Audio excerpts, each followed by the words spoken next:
Hey, everybody. Just a quick update now that I am back home, as you can see from behind me, and just going to give everybody an update on court today.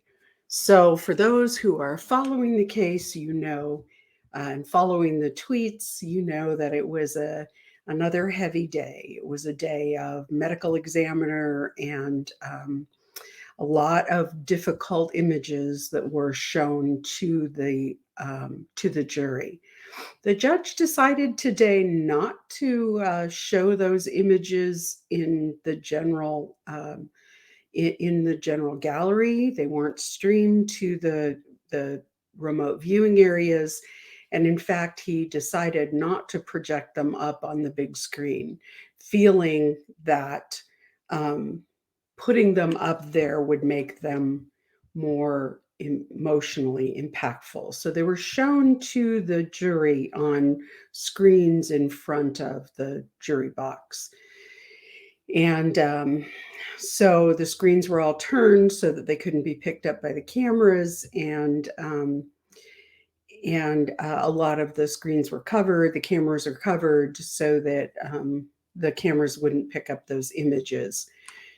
Some of the images we had seen before. Some of the images were similar to the ones we had seen yesterday when the FBI agent, who was the evidence recovery team chief, showed during his testimony. So we saw some images again, but what we didn't see were the actual autopsy photographs, which were, I'm sure, even more graphic.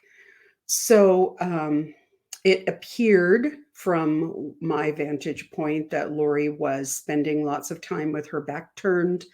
Um, John Thomas was doing the questioning. At one point, he was handed a stack of pictures that were being authenticated by the witness. Lori turned her back to him. She talked to Jim Archibald.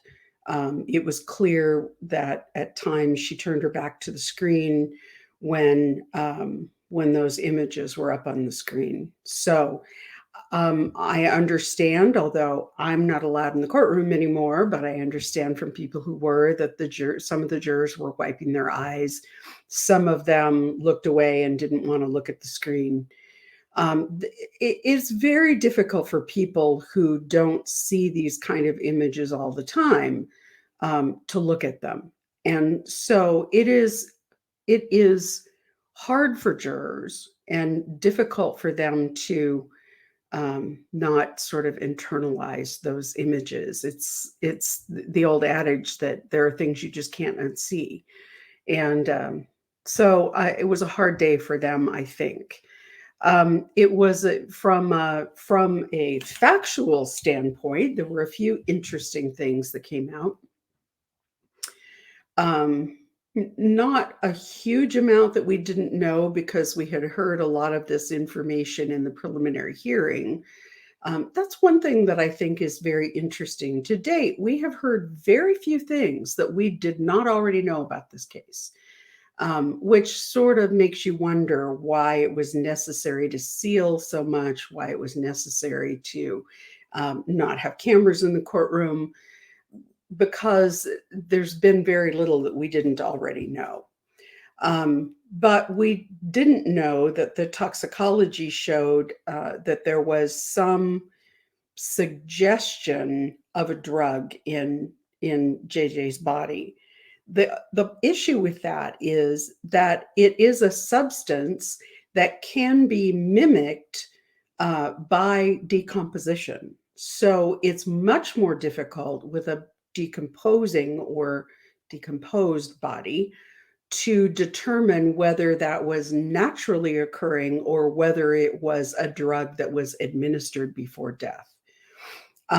We did find out that JJ had some bruises and some scratches that appeared to have been caused shortly before his death. But sorry, allergy season and even medicated. I still am snuffly.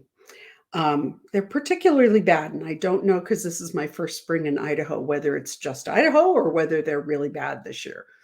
Um, it- but one of the things we did find out was that there was evidence of some bruising and some scratches that were caused to JJ. It appeared fairly soon before his death. The bruises were on his upper arms, and they were clearly, the medical examiner said they were clearly hematomas. They were symmetrical, so it looked like somebody had grabbed him by his upper arms. And there were scratches on the left side of his neck and his jaw, which the medical examiner um, believed could have been injuries from struggling trying to take the bag off his head. It was very clear from the pictures, and I don't want to be overly graphic, but I do think that these are some important things to know.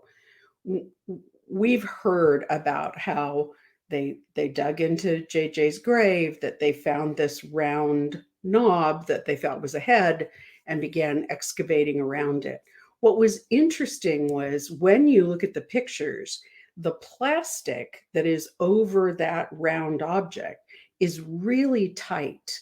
And when they then in the as they were excavating, they cut the black plastic, which apparently was a black tarp. I'm not exactly sure, but it looked like heavier duty than a black plastic bag. And the medical examiner called it a tarp. So when they cut that black plastic and they pulled that aside to look at what was underneath, there was this layer of white plastic. It also was very tight the around the head. Um, in fact, I think if there had not been quite so much duct tape over his mouth and nose, which we know, you probably would have been able to see the outline of a face even because it was that tight. So I thought that was sort of interesting because the medical examiner said that the cause of JJ's death was asphyxiation by putting a plastic bag over his head, and that the duct tape over his mouth and nose were further to prevent him breathing, and then the plastic bag over his head. So that was about all that came out of JJ's autopsy. They talked a lot about how the physical evidence was collected, the clothing, the duct tape, all of those things. I'm certain that that will come up later because we know that there is some trace evidence on the duct tape. So how that was collected probably will be more important later. Then we got to Tylee, and this was a much more difficult um, description, even though the gallery wasn't seeing the pictures. The description was awful. Um, Essentially, we know that her body was in pieces, that they attempted to burn it, but didn't succeed. And it's important to remember that crematoriums, when they cremate a body, they're burning at temperatures of 800 to 1,000 degrees in hot gas jets of fire. And that is not the case in a fire ring. And so um, they said there was a very strong odor of accelerant around the fire ring, like gasoline or something. But it was clear that I think it's obvious that they attempted that, but they felt like they were running out of time, that they grabbed it all and threw it in a bucket and buried it. And that's the way it was recovered. So it's very sad. The medical examiner did what he could to identify bits and pieces, to take samples, to run toxicology, all of those sorts of things. And then the bones were sent to the forensic anthropologist at the FBI at Quantico. So she was the next person on the stand and came to talk about the bone, Tylee's bones. And we're in the middle of her testimony. She's been getting directly being examined on direct by Rachel Smith. And we had just kind of gotten into her looking at some of the bones. Those images were shown to everyone. Oh, hello. And so we were just getting to the point of looking at those. And so we'll see what comes up tomorrow. The forensic anthropologist did say that in the area of the hip bones, there were what appeared to be tool marks or marks made with a sharp instrument, but couldn't say any more than that. She said it was a little bit unusual because usually in a dismemberment, you see those tool marks in the joint areas, but these were on the flat pelvic bones and in the sacrum. So I'm sure we'll hear more later. She did say that they recovered about 100 bones, including several of the long bones in the body, with both arms and legs. So tomorrow we will come back to the forensic anthropologist who will be back on the stand. I expect that tomorrow we're going to hear from the medical examiner that did Tammy's autopsy. And I expect that we're going to start hearing some DNA evidence, because once we know, once they've established the DNA collection, then I'm sure we're going to begin hearing about the DNA evidence. I think we are winding down, and I'm going to stand by. I had heard that Melanie Pulowski might be called, but that she's not scheduled until Monday. I don't know what that means and who's calling her, whether it's the defense or the prosecution. However, I'm going to stand by my prediction that I think we might get closing arguments on Monday. Today's Wednesday, so we have 2 more days for testimony.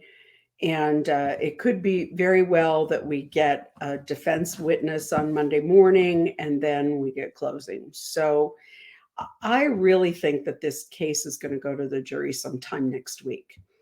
I just think that where we are in the information that's been presented so far leads me to believe that we're getting very close to wrapping up. We have seen all of the cellular and GPS data. We have seen all of the, now we're getting all of we've seen all of the evidence recovery team. Now we're getting all of the physical forensics from the autopsies. The only thing really we haven't seen yet is the DNA. And I think that will, I think that will come in pretty quickly, actually. I think they will be able to establish that as they've gone along, they've been establishing what was collected. So I don't think it will take them too long to present that information to the jury. So I'm going to say good night. I'll be back at it tomorrow morning. I'll be back in court. Please follow me on Twitter. It's at Lori Hellis, all one word. Because I am tweeting from the overflow viewing room at the courthouse as I can.